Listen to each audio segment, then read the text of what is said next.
नमस्कार, जनता टीवी देख रहे हैं आप और मैं हूं आपके साथ रितेश कुमार गौतम। और अब वक्त हो चला है बात देवभूमि की और खबरों की शुरुआत करेंगे बड़ी खबर के साथ, जहां बागेश्वर विधानसभा सीट उपचुनाव के प्रचार का शोर अंतिम चरण में है और भारतीय जनता पार्टी ने प्रचार के लिए पूरी ताकत झोंक दी है। आज उत्तराखंड के मुख्यमंत्री पुष्कर सिंह धामी बीजेपी प्रत्याशी पार्वती दास के समर्थन में जनसभा और रोड शो करने के लिए बागेश्वर पहुंचे। मुख्यमंत्री ने गरुड़ में रोड शो किया और इसके बाद उन्होंने भाजपा प्रत्याशी पार्वती दास के समर्थन में जनसभा को भी संबोधित किया। उन्होंने कहा कि पिछली बार से भी ज्यादा वोट इस बार बीजेपी प्रत्याशी को हासिल होंगे।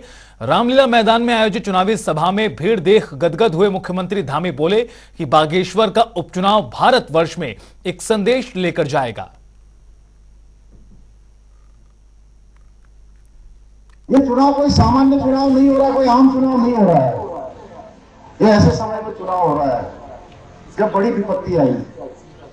चंदन रामदास जी हमारे बीच में से चले गए, पार्वती दास जी पर ऐसी विपत्ति आ गई। जब हमारे यहाँ कहते हैं ना, वो जब हम लोगों के यहाँ से किसी के भी यहाँ कोई दिवंगत हो जाता है, कोई स्वर्गवासी हो जाता है, तो पक्ष विपक्ष, चाहने वाले, बैरी, दुश्मन जो भी होते हैं, सब आके कोई फल देता है, कोई फूल देता है, कोई महल है ना, सब लोग जो है उसका हाथ बढ़ाते हैं कि ऐसे समय में वो जो विपरीत परिस्थितियां आ गई है, जो कठिन समय आ गई, वो कठिन समय में सब लोग को मदद करना की सब आगे क्यों ना। तो मैं पूरी यहाँ में सपन का देखते मैं ये कह सकता हूँ कि सब लोग एल चंदन रामदास जी श्रद्धांजलि दिनखिना उन्हें धर्मपत्नी पार्वती दास जी हगिल को सब लोग आशीर्वाद देने का। तो वही बागेश्वर उपचुनाव के लिए बीजेपी पूरी शक्ति के साथ चुनावी मैदान में है। ऐसे मुख्यमंत्री पुष्कर सिंह धामी भी बागेश्वर पहुंचकर पार्टी प्रत्याशी के पक्ष में प्रचार प्रसार और जनसभा कर रहे हैं। मुख्यमंत्री ने दावा करते हुए कहा कि बागेश्वर में राज्य और केंद्र सरकार ने जो बेहतर काम किया है और पूर्व मंत्री चंदन रामदास की छवि भी पार्टी को और मजबूती देगी। उपचुनाव बड़े ही ऐसी परिस्थितियों में हो रहा है जब हमारे साथी चंदन रामदास जी जो लंबे समय तक उस क्षेत्र का उन्होंने प्रतिनिधित्व किया है और बागेश्वर की धरती पर अनेकों काम उनके माध्यम से हुआ है। लगातार उस क्षेत्र की जनता ने उनको अपना आशीर्वाद देकर, अपना समर्थन देकर सेवा करने का अवसर प्रदान किया है। अनेकों योजनाएं उन्होंने वहाँ पर पूरी की हैं, चलाई हैं, लाए हैं। लगातार वो संघर्ष करते रहे हैं, उनके कामों को आगे बढ़ाना है। इसलिए वहाँ पर उन्हीं की धर्मपत्नी बाबा शिव की नगरी बागनाथ की भूमि से पार्टी ने उनको खड़ा किया है और उन सभी कामों को, विकास के कामों को आगे बढ़ाने के लिए, बागेश्वर क्षेत्र की आशाओं आकांक्षाओं को पूरा करने के लिए उत्तराखंड राज्य के बागेश्वर उपचुनाव के लिए सभी राजनीतिक पार्टियों की तैयारियां पूरी हो चुकी हैं। कांग्रेस से विधायक सुमित हृदेश प्रत्याशी बसंत कुमार का प्रचार करने के लिए बागेश्वर पहुंचे, जहां उन्होंने बसंत कुमार की जीत का दावा किया। उन्होंने कहा कि कांग्रेस इस बार इतिहास रचेगी और इसके साथ ही उन्होंने कहा कि बागेश्वर की जनता भी सब कुछ समझ चुकी है।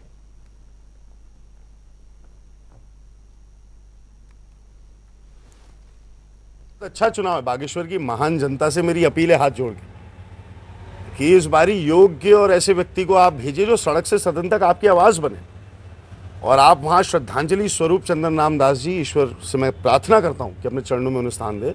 आप कह रहे श्रद्धांजलि स्वरूप चुनाव हो, लेकिन वहां पे सत्ता बल, धन बल, पैसा, शराब बांट के ये आप कैसी श्रद्धांजलि दे रहे हैं, मेरा प्रश्न। तो सुना अपने कांग्रेस विधायक सुमित हृदेश को।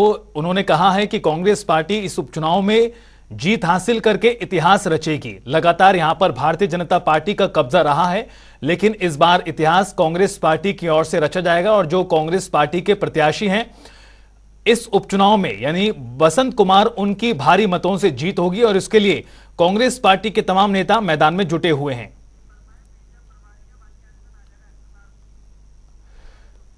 और हमारे साथ इस मुद्दे पर ज्यादा बातचीत और चर्चा के लिए संजीव वर्मा जी जुड़ गए हैं, प्रदेश सह मीडिया प्रभारी भारतीय जनता पार्टी के। वर्मा जी, बहुत स्वागत है आपका जनता टीवी पर।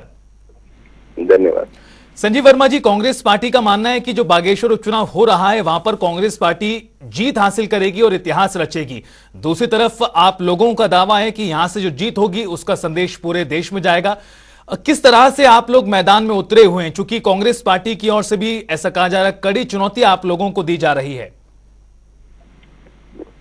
रितेश जी, देखिए, भारतीय जनता पार्टी के पास किसी भी प्रकार की कोई चुनौती नहीं है और हम एक तरफा बागेश्वर का चुनाव जीतने जा रहे हैं और बागेश्वर की जनता अपने दिवंगत नेता को अपने मत के रूप में श्रद्धांजलि देने की पूरा उन्होंने मन बना लिया है।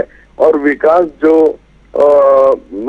स्वर्गीय चंदन रामदास जी ने बागेश्वर का किया और उनके अधूरे विकास कार्यों को पूरा करने के लिए भारतीय जनता पार्टी ने उनकी पत्नी को उम्मीदवार के रूप में जो मैदान में उतारा है, तो मैं सोचता हूँ वो उनके जो अधूरे सपने हैं, अधूरे विकास कार्य हैं, उनको पूरा करेंगी और बागेश्वर की जनता को विकास के पथ पर और आगे बढ़ाने का काम करेंगी।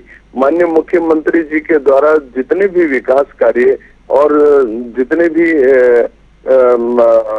विकास कार्यों की नींव रखी, उनका उद्घाटन और भी भारतीय जनता पार्टी की जो हमारी उम्मीदवार हैं वो जब अपने कार्यों को पूरा करेंगी तो फीता काटने का काम भी भारतीय जनता पार्टी ही करेगी।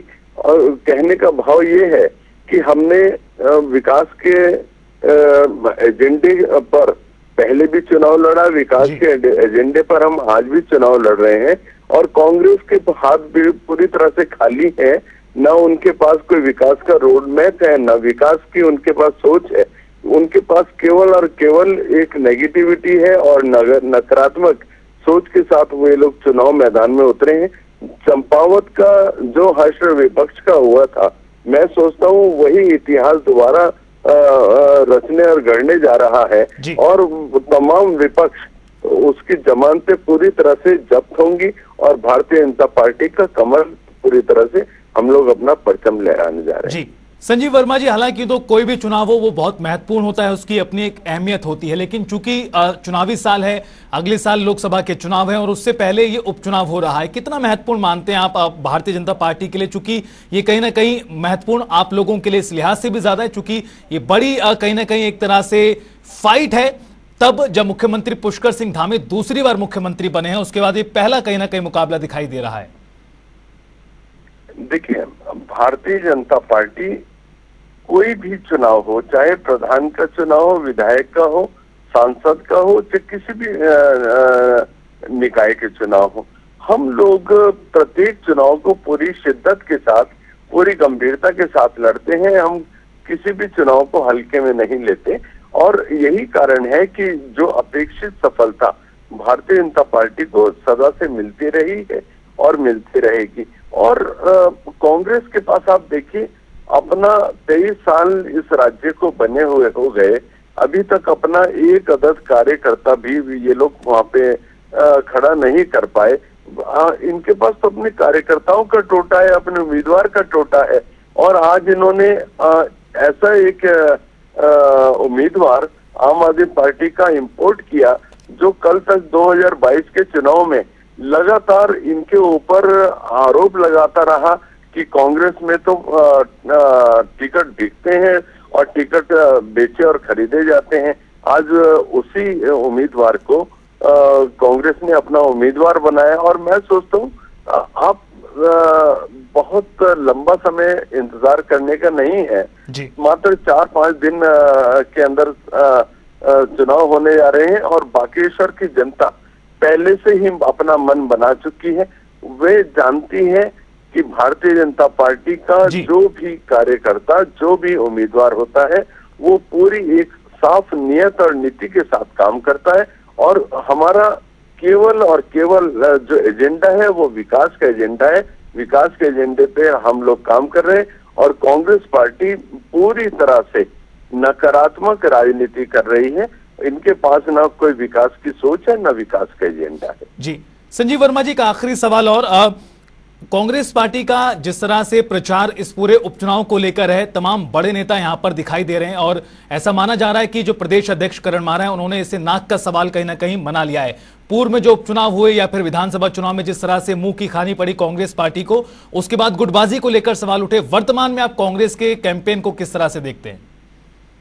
आप देखिए, कांग्रेस पहले से ही गुटबाजी में लिप्त रही है। ये कोई नई बात नहीं। जब आपके सबसे पहले निर्वाचित मुख्यमंत्री श्री एनडी तिवारी जी ने जैसी सत्ता संभाली, हरीश रावत जी ने उनको डिस्टेबल करने का लगातार काम करते रहे। उसके बाद इनके तमाम जितने भी नेता आए, उनके अंदर उनमें आपस में जो 36 के आंकड़े थे। और सबसे बड़ी बात जो मैं बोलने जा रहा हूँ, अभी जो चंपावत का उपचुनाव हुआ, और चंपावत के उपचुनाव में जिस प्रकार से इन्होंने अपने उम्मीदवार को बीच मझधार में छोड़कर तमाम जितने बड़े नेता थे सभी भाग खड़े हुए। और रितेश जी देखिए, वो तो इनकी अपनी पार्टी की उम्मीदवार थी, अपनी पार्टी की कार्यकर्ता थी। ये तो अपने कार्यकर्ता भी नहीं है इनके, ये कार्यकर्ता भी आम आदमी पार्टी के, जो राग 26 का एक कोलिशन पार्टनर आम आदमी पार्टी, उन वहां से ये लोग इंपोर्ट करके लाए हैं। और इनका भी वही हश्र होने वाला है। इनको भी आज करण महाराज जी केवल कैमरे के सामने कुछ भी बोल रहे हो, लेकिन इनको भी बीच मझधार में छोड़कर जाने वाले हैं। और इनका भी हश्र वैसे ही होगा जिस प्रकार से चंपावत की उम्मीदवार का हुआ था। और मैं सोचता हूँ कांग्रेस की पूरी तरह से जमानतें जब्त होने वाली हैं। आप कह रहे हैं कांग्रेस की जमानत पूरी तरह जब्त होगी। बहुत बहुत शुक्रिया संजीव वर्मा जी, प्रदेश मीडिया सह प्रभारी भाजपा। और उनका साफ तौर पर कहना है कि यहां पर भारतीय जनता पार्टी की भारी भरकम मतों से जीत होगी और कांग्रेस पार्टी जो पहले से गुटों में बटी हुई है उसका और भी बुरा हाल होगा। उसके पास अपना प्रत्याशी भी नहीं था, इंपोर्ट किया हुआ प्रत्याशी मैदान में उतारा गया है। उधर देहरादून में मुख्यमंत्री पुष्कर सिंह धामी ने ग्लोबल इन्वेस्टर समिट से पहले आज इस समिट से जुड़ी वेबसाइट और लोगो को लॉन्च कर दिया। इस दौरान कार्यक्रम में मुख्य सचिव एसएस संधू, अपर मुख्य सचिव राधा रतूड़ी, सचिव उद्योग विनय शंकर पांडे, डीजी सूचना बंशीधर तिवारी समेत एमडी सिडकुल रोहित मीणा मौजूद रहे। और आपको बता दें कि दिसंबर में होने वाले इन्वेस्टर ग्लोबल समिट को लेकर तैयारियां तेज हैं। समिट को लेकर सरकार पूरी तरह तैयारियों में जुटी हुई है। देश और विदेश में उद्यमियों को लुभाने के लिए भी रोड शो किए जाएंगे।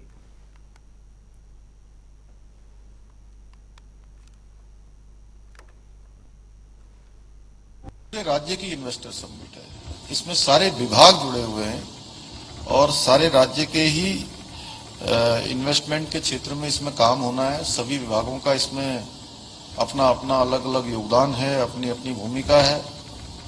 उसी प्रकार से आप सब लोगों की भी, क्योंकि आज लोगो वेबसाइट लॉन्च हो रही है, तो जैसा आप दोनों ही लोगों ने यहां से कहा कि आप लोगों की इसमें अति महत्वपूर्ण भूमिका है, क्योंकि ये आप लोगों का भी काम है। अब इसमें सहयोग कैसे देना है, संतू साहब ने बहुत इशारे में आप सब लोगों से कहा। कुछ लोग हंस भी रहे थे जब वो बोल रहे थे तो क्योंकि ये ऐसा काम है, वो कहते हैं आज शुरू हो रहा है मंगलम भगवान विष्णु मंगलम गरुण ध्वज मंगलाय पुंडरीकाक्षाय मंगलाय तनोहरि। तो आज जो है ये शुरू हो रहा है, तो उसमें आप लोगों की अति महत्वपूर्ण भूमिका है। इसलिए आप सभी लोगों को यह आमंत्रित किया गया है कि ये राज्य के लिए बहुत ही महत्वपूर्ण है। और एक हमारे सामने राज्य की जो आकांक्षाएं हैं, जो आशाएं हैं, और एक बहुत बड़ा अवसर हमारे राज्य के लिए है कि इस इन्वेस्टर समिट को पूरी तरह से हम एक अवसर के रूप में इसका अधिकतम लाभ लें, अधिकतम राज्य के अंदर इन्वेस्टमेंट को लेकर आए।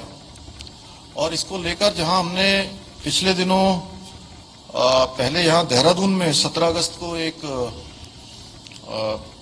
इंडस्ट्री समूह के लोगों के साथ यहाँ पर हम लोगों ने मीटिंग करी थी, यहाँ बैठक हुई थी, एक अच्छा दिन भर का संवाद चला था।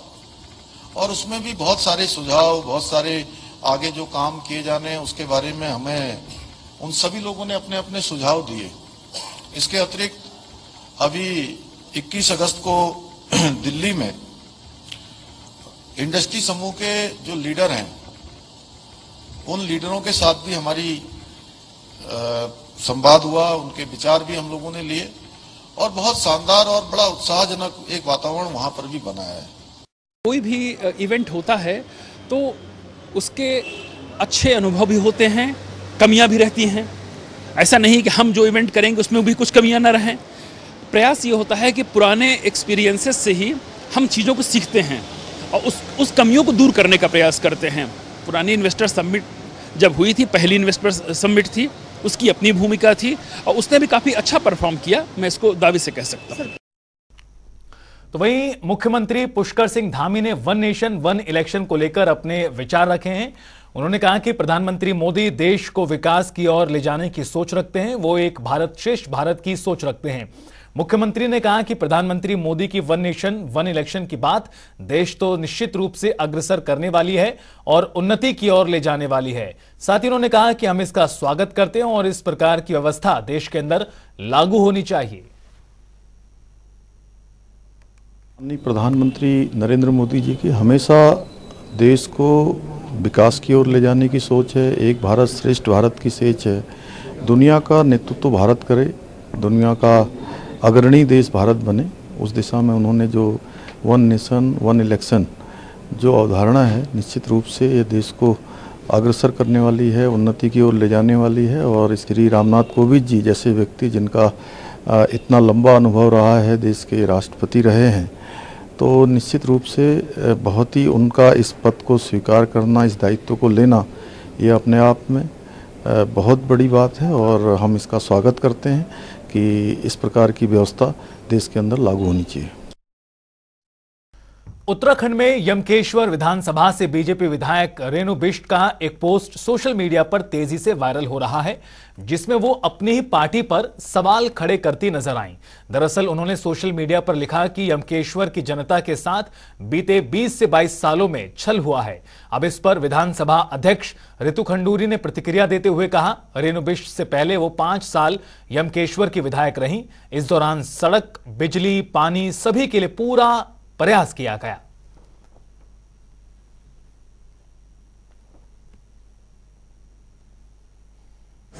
मैं 5 साल वहाँ विधायक रही और मुझसे पहले 15 साल भाजपा की आदरणीय विजया बटवाल जी विधायक रही। हमने पूरा प्रयास किया, ईमानदारी से प्रयास किया, सड़कों से लेकर, पानी से लेकर, बिजली से लेकर, स्कूलों से लेकर महिला समूह तक बहुत ईमानदारी से प्रयास किया। तो ये उनका मत हो सकता है, लेकिन मेरा मानना ये है कि हम भाजपा के वहाँ पे जो लोग थे, विधायक भाजपा को रिप्रेजेंट करते थे, हमने पूरी ईमानदारी से काम किया। तो वहीं उत्तराखंड में प्रदेश सरकार लगातार स्वास्थ्य सेवाएं बेहतर करने के दावे कर रही है, लेकिन रुड़की के सिविल अस्पताल में सभी दावे खोखले साबित हो रहे हैं। ताजा मामला सरकारी अस्पताल के महिला वार्ड से सामने आया है, जहां पर कैंटीन के भोजन में कीड़े मिलने से हंगामा खड़ा हो गया, जिसके चलते मौके पर ही अस्पताल प्रबंधन को पहुंचना पड़ा। तो वहीं भोजन में कीड़े मिलने पर कुछ लोगों ने इसका वीडियो भी बनाया है, जो सोशल मीडिया पर जमकर वायरल है।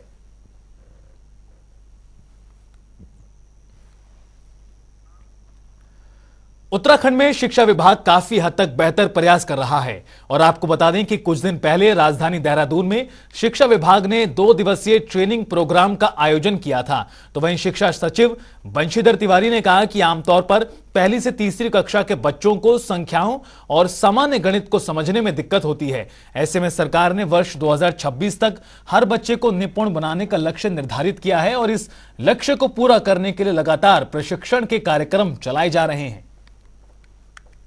कि बच्चों को जो भाषा है और गणित है, कम उम्र के बच्चों को भाषा और गणित में दक्ष बनाना FLN प्रोग्राम का लक्ष्य है। उसके लिए पूरे प्रदेश में प्रशिक्षण का कार्यक्रम चल रहा है, ताकि मातृभाषा में बच्चों को भाषा और गणित में दक्ष बनाया जा सके। उसको लेकर के हमारा कार्यक्रम है और उसको हमने प्राइवेट इंस्टीट्यूशंस, जो हमारे प्राइवेट स्कूल्स हैं, उनको भी इसमें जोड़ा है, ताकि कोई भी ऐसा बच्चा हमारे प्रदेश में न छूटे जो मूलभूत रूप से भाषा और गणित में दक्ष न हो। प्रदेश को हरा भरा और सुंदर बनाने के लिए MDDA विभाग लगातार काम कर रहा है। इस कड़ी में MDDA सचिव बंशीधर तिवारी ने कहा कि अगर व्यक्तिगत तौर पर या कॉलोनी में पेड़ों की मांग की जाती है तो निःशुल्क पेड़ों को उपलब्ध कराया जाता है। साथ ही उन्होंने जानकारी देते हुए बताया कि एमडीडीए ने ऑनलाइन की ओर से एक पोर्टल भी लॉन्च किया है और उस पोर्टल में लॉगिंग कर वृक्षों की मांग करने पर निःशुल्क पेड़ दिए जाते हैं। इसके अलावा एमडीडीए अभी तक 40,000 से ज्यादा वृक्षारोपण कर चुका है।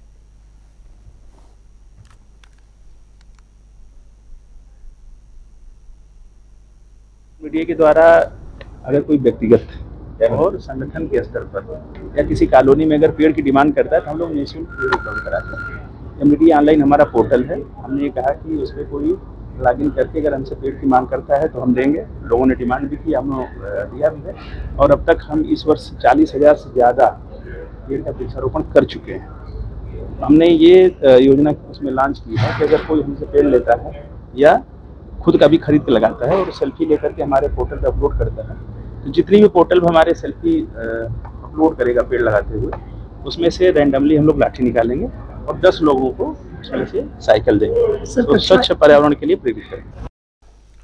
और चलिए खबरों में आगे बढ़ते हुए रुख करते हैं 2 मिनट में 10 बड़ी खबरों का। देश का पहला सौर मिशन हुआ लॉन्च। सूरज की 7 परतों पर किया जाएगा अध्ययन। देश भर में सफल लॉन्चिंग के लिए की गई पूजा। देहरादून में योगपीठ में सूर्य नमस्कार हुआ। साइबर अपराधों के खिलाफ पुलिस की नई पहल। लोगों में जागरूकता बढ़ाने के लिए शुरू की गई साइबर कॉमिक्स और आर्टिफिशियल इंटेलिजेंस। हर बार आएगी साइबर फ्रॉड से जुड़ी हुई एक कहानी। हल्द्वानी में पुलिस की एंटी ह्यूमन ट्रैफिकिंग सेल की टीम ने होटल में की छापेमारी। महिला समेत 4 लोगों को मौके पर किया गिरफ्तार। हल्द्वानी पुलिस के मोबाइल ऐप रिकवरी सेल को मिली बड़ी सफलता। खोए हुए और चोरी हुए करीबन 300 से ज्यादा मोबाइल फोन किए बरामद। रामनगर में पुलिस ने युवक को देसी तमंचे और जिंदा कारतूस के साथ किया अरेस्ट। सूचना के आधार पर पुलिस ने की कार्रवाई। सोशल मीडिया पर आपत्तिजनक पोस्ट करने वालों को पुलिस ने दी चेतावनी। सोशल मीडिया मॉनिटरिंग सेल लगातार कर रहा है निगरानी। जोशीमठ में भू धसाव मामले में हाईकोर्ट की सख्ती। आदेश को गंभीरता से नहीं लेने पर हुआ सख्त। मुख्य सचिव को कोर्ट में पेश होने के दिए आदेश। हरिद्वार के बहादुराबाद में लगातार हो रहा अवैध खनन। रात के अंधेरे में बेखौफ तरीके से खनन को दिया जा रहा अंजाम। उत्तराखंड के पर्वतीय जिलों में हल्की बारिश की संभावना। मौसम विभाग की ओर से 5 जिलों में बारिश का अलर्ट। अतिक्रमण के खिलाफ विभिन्न संगठनों ने रामनगर बाजार को बंद रखकर जाहिर किया प्रदर्शन। वन विभाग कार्यालय में किया प्रदर्शन। रानीखेत रोड की दुकानों पर चलेगा पीला पंजा। और फिलहाल इस बुलेटिन में इतना ही। जनता टीवी पर खबरों का सफर लगातार जारी है।